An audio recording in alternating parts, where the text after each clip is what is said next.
Welcome back to the Cyber Resiliency Summit. My name is Christophe, Bertrand, Principal Analyst at theCUBE Research.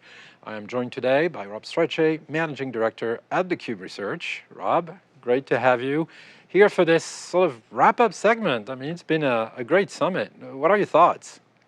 I thought it was great as well. I'm very excited because I think they hit upon a lot of themes. You had such great guests on, both from industry and from end users, that really talked about how things like supply chain, security, built in, being secure and building from security from the ground up, and really looking across their entire ecosystem and not just taking for granted what is already there is secure, and going back and really understanding the history of things and your backups and such.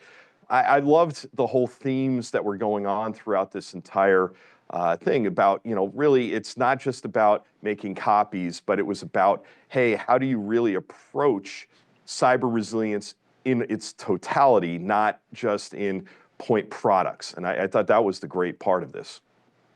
Yeah, I mean, really, when we started this process, I think the question was, is there such a thing as cyber resiliency? Is it a category? Analysts, we like to talk about categories, or is this just architecture or marketing stuff? But the reality is, I think a lot of vendors now recognize that it is real. Cyber resiliency is more than a theme. It seems to be the evolution of traditional disaster recovery and data protection. It has some of those same components, but it adds so much more, as you indicated. For me, the big takeaway is over and over the fact that we heard about the workflows being different, the fact that, yes, preparation as well as the ability to test was critical. And then really, if you think about the various speakers we had, we got so many perspectives. We got a 360 on the topic, from the fact that, well, it's not a matter of if, it's a matter of when, and it's going to be likely some sort of potentially social engineering that's going to make you make a mistake as an IT professional and let the bad people in, to the fact that there are some great technologies and techniques now to keep testing and go discover the problems in your backups, for example, improve your ability to recover. So, so many different themes. So here's my take. I'd love to get your perspective. You've been in the business for many years, as have I. I think we're literally facing the combination of a traditional data protection backup recovery market with some components of cybersecurity. And that is just a totally new animal. Yeah, I think they have to come together. And I was talking recently with Paul Neshwati about the app dev aspects of cloud and app dev and our predictions going into 2025. And when you start to look at, kind of the shift left of security, it can't be just shift left or shift right or shift center, if that is a shift. You really need it built in by design, and it has to have continuity across. Like you said, taking the human aspect out, which is really huge, and I was glad you talked about the human management aspect and what was phishing and how, again, pretexting and things of that nature, because the whole social engineering part is a whole nother, that's probably the scariest part to me, because there's very little you can do with technology beyond, AAA and authentication, authorization, and tokens. Putting that to the side, I think to your point, a lot of the cyber part of this is how do you combine the signals that you get at your storage array? And we heard that from a couple of different folks on the sessions this week with that of your SIM. And how do you take those signals and then understand how to track them back to where things have happened, start to isolate, start to take action, because that is usually what had happened in the SOC, a security operations center, but SOCs and, operations centers are more or less gone, and it's these platform engineers that are left trying to figure out this with their security compadres to go and figure out how to make things resilient, and then when something does go bump in the night, how do you take action? Because I think that's the big piece of it, because like you said, all of these different components, when you get into cloud and Kubernetes and serverless and data pipelines and AI is speeding up everything, not only the bad guys, but the good guys, and in ways that you look at with the amount of data that's coming in now, that is really a target-rich environment. Yes, not only that, and I think the other dimension to this is, so we have this combination of people, processes, and technology, and technologies that until recently did not really talk to each other that well. It's getting better. We heard about that. We heard about partner ecosystems, about APIs, about, to your point, being able to convey signals into the right teams or the right processes and constructs to make things work. At the end of the day, I think the framework provided by NIST, which is an area we'll research in the next few weeks, so stay tuned on that, is definitely a good way to get things going, in my opinion. Certainly there were slightly different opinions across the various experts we talked to, but there seems to be a general consensus. It's a starting point. I mean, again, it's not going to solve some of the other issues that we uncovered. It feels like we're really at the beginning of something very new, because you brought up AI, not so much because AI is maybe an accelerant, but because there's this specter of compliance. You've got to deal with data and data management. So the combination of cyber and backup and recovery is happening. But really, I think data management, fundamental data management, is also at the heart of everything here. We heard about data resilience. Great topic, but the truth is you have to protect the infrastructure, for sure. You have to protect the data too, and you cannot go do any AI with any data that's not compliant, and typically those compliance requirements will have a lot of cyber components to it, and vice versa. So it's becoming a perfect storm. This sort of triangulation effort, I think, is making things difficult for end users. So do you think we're going to see maybe new roles emerging? I mean, clearly the CISOs, whatever we call them, CISOs, CISOs, CISOs, everybody has a slightly different acronym. Yeah. Chief security officers, but okay, the security execs, right?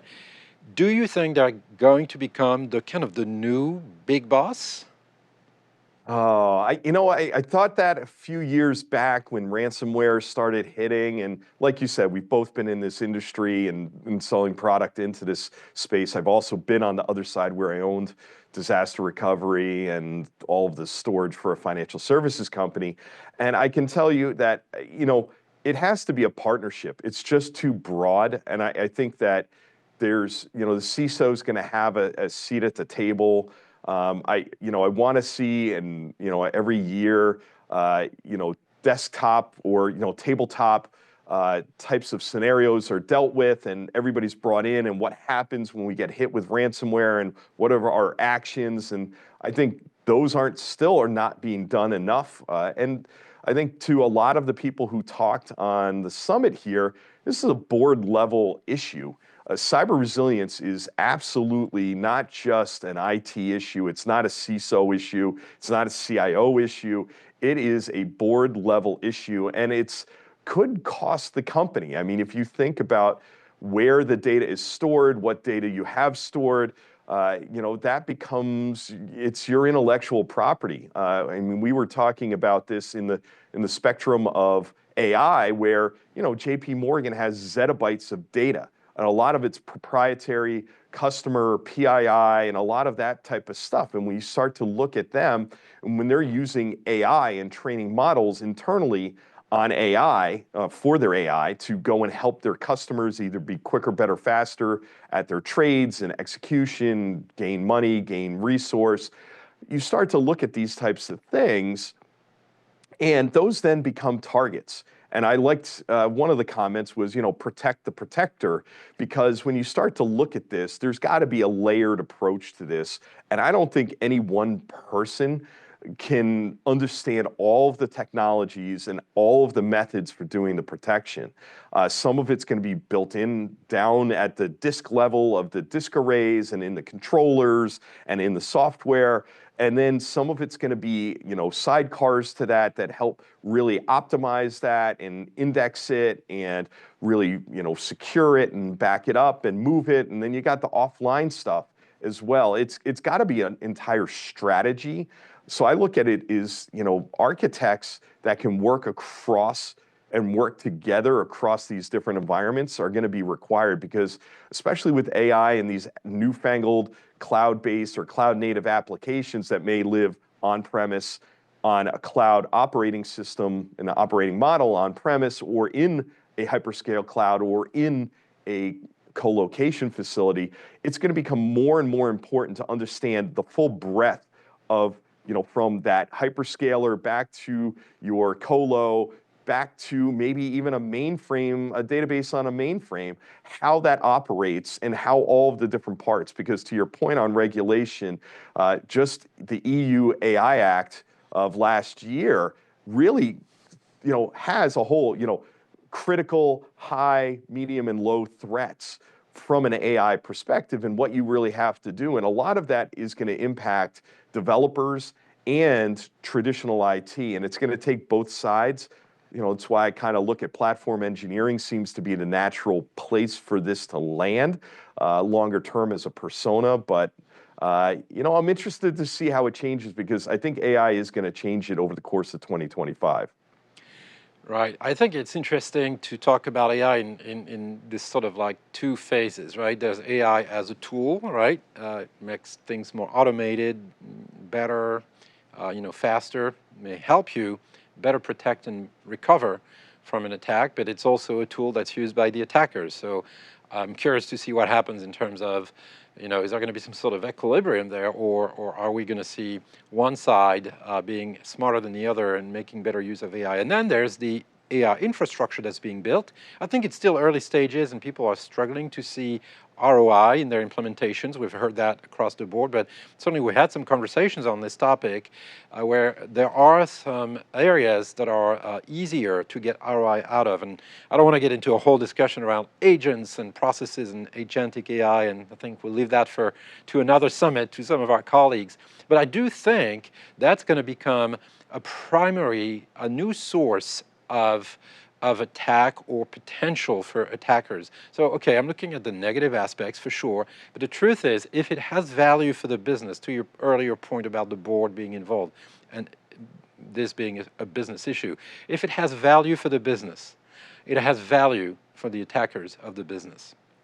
And I wonder what we're going to see in 2025 and beyond around the AI infrastructure, which is so complex, has so many moving parts, and it seems to be not that well protected. Luckily, we heard from a vendor on this topic who is thinking through this, and I think we'll see a lot more around it. So I'm not going to send my predictions here back down to the all of our viewers. I need to think about this a little bit more, but what I want to say is I think that's an angle that we will be talking a lot about here at theCUBE Research. AI, data protection, cyber resiliency, and building cyber resiliency from the beginning, whether it's as a vendor, you're picking a vendor that has it built in the array, if it's a storage system, or in the code that you develop, and those best practices. A lot of people don't wake up in the morning thinking about cyber resiliency, and they should. So Rob, do you have any closing thoughts on this topic, on the summit? We have research we're going to be working on, so we'll come back and talk about that. We have predictions we're working on. What are your closing thoughts for our viewers? Yeah, my closing thoughts were it's not just about the technology, it's about the human aspect of it. And I thought that was really brought out through a lot of the different interviews that were going on. And the fact it's about how we use the tooling, how we use the infrastructure. And really, when you're going out and evaluating, this needs to be one of the top evaluation criteria as you go and look at that next set of kit that you're going to bring into your infrastructure as you modernize. And I think to that approach, it's about having a strategy that looks at across all of the different technologies, because there's not one vendor that was on that can solve every single problem that's out there. And I think that shows you that it's just such a big, wide open attack space that you really need to have a strategy, have an architecture, look across that, know why you're implementing what, where, and when. Yeah, and all of this is happening against a backdrop of serious skills shortages across the board: architecture, cyber, AI, you name it. So it's going to be interesting to see how service providers and software vendors can build some more automation, probably with AI, to make things easier to be able to catch up with all of these skills shortages. Rob, thank you so much for your time, for your perspective. There will be more conversations around cyber resiliency for sure. All of this content is available on CUBE.net on demand. And we will very likely have a few more editions in the next few quarters of this summit because it's such a great topic and there's so much going on. Rob, thank you so much for joining us. Thank you, and thanks for having me on. Love it. And to our viewers, this was a great summit. Thank you so much for joining us again. Take a look at the content on demand as much as you want and as often as you can because it is an important topic, and we will have more editions of this summit, and there's research coming up in the next few months. My name is Christophe, Bertrand, Principal Analyst here at theCUBE Research. Thank you very much for your time.